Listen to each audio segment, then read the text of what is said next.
ल है श्रमदाताहरू काम गरौँ है, श्रम गरौँ।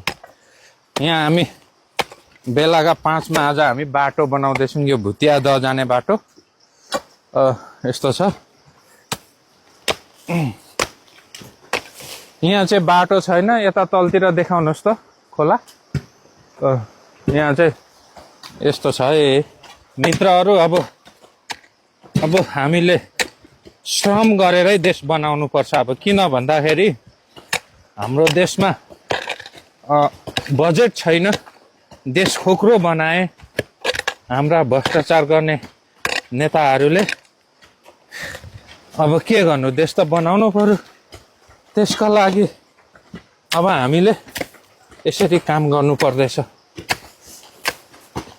अरू देशहरू मङ्गल ग्रह चन्द्रमामा घर बनाउने सपना देखिसके। आज हाम्रो देशमा यताउति हिँड्ने बाटोसम्म छैन।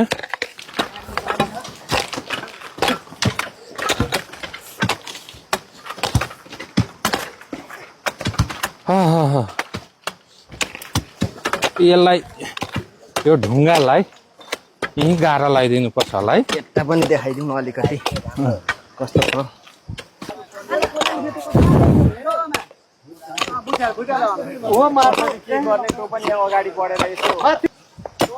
यो आमामामा यसलाई यो यसरी मिलाउनु पर्यो है। यो पनि छ मिलाएर हैन यहाँ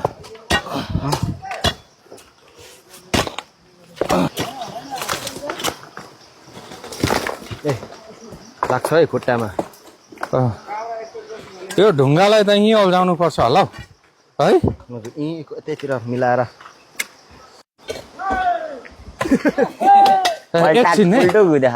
एकछिन है। यसो गर्दा कसो होला हौ कि पल्टी जान्छ।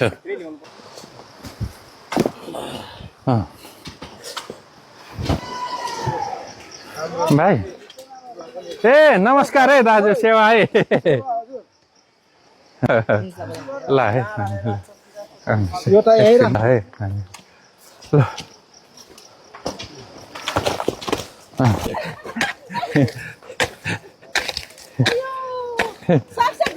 ठुलो ढुङ्गा उचाल्ने हाम्रो उम्मेदवारज्यूको आज त यहाँ त सपना जस्तो पो लाग्यो हो। सपना यो विपना हो, सपना होइन।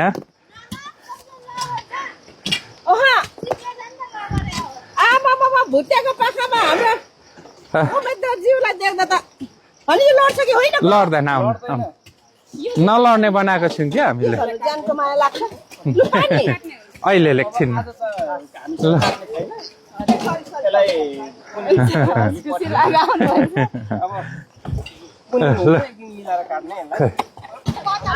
बेलाका 4 मा चाहिँ श्रमदान भइरहेछ।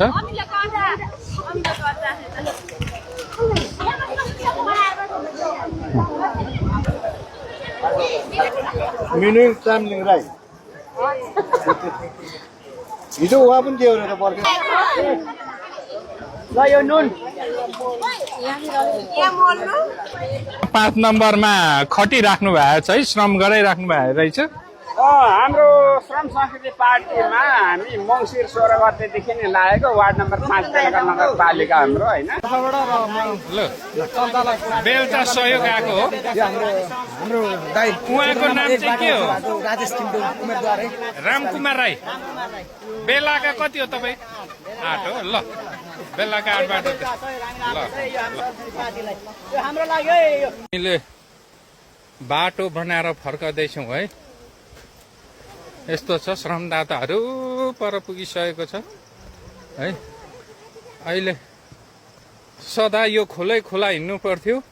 आज हामीले यो बाटो चाहिँ यहाँ यसरी निर्माण गरेका छौँ र यता हाम्रो श्रमदाताहरू आउने क्रम जारी छ बाटो बनाइसकेर। ल यहाँ चाहिँ अघि हामीले बाटो बनाउँदै थियौँ। यहाँ चाहिँ पहिरो गएर बिग्रेको थियो। यस्तो डरलाग्दो बाटो थियो अहिले हामीले यसरी खनेर बनाएको छौँ है हाम्रो श्रमदाताजीहरूले यसरी चाहिँ बाटो बनाएका छौँ यहाँ बेलाका 5 भुतिया 10 जाने बाटो चाहिँ हामीले यसरी बनायौँ है यहाँ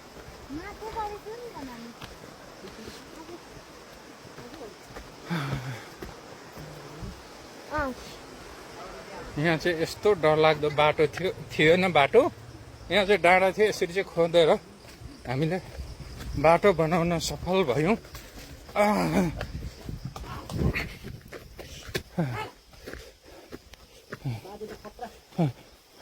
बाटो चाहिँ यस्तो भिडमा हामीले बनायौँ हाम्रो श्रमदाताजीहरू चाहिँ आउनु हुँदैछ ल है बाटो बनाइ हामीले सदा यो तलको हेर्नु हुँदैछ यो खोलै खोला हिँड्नु पर्थ्यो बाटो अप्ठ्यारो थियो अब हामीले यही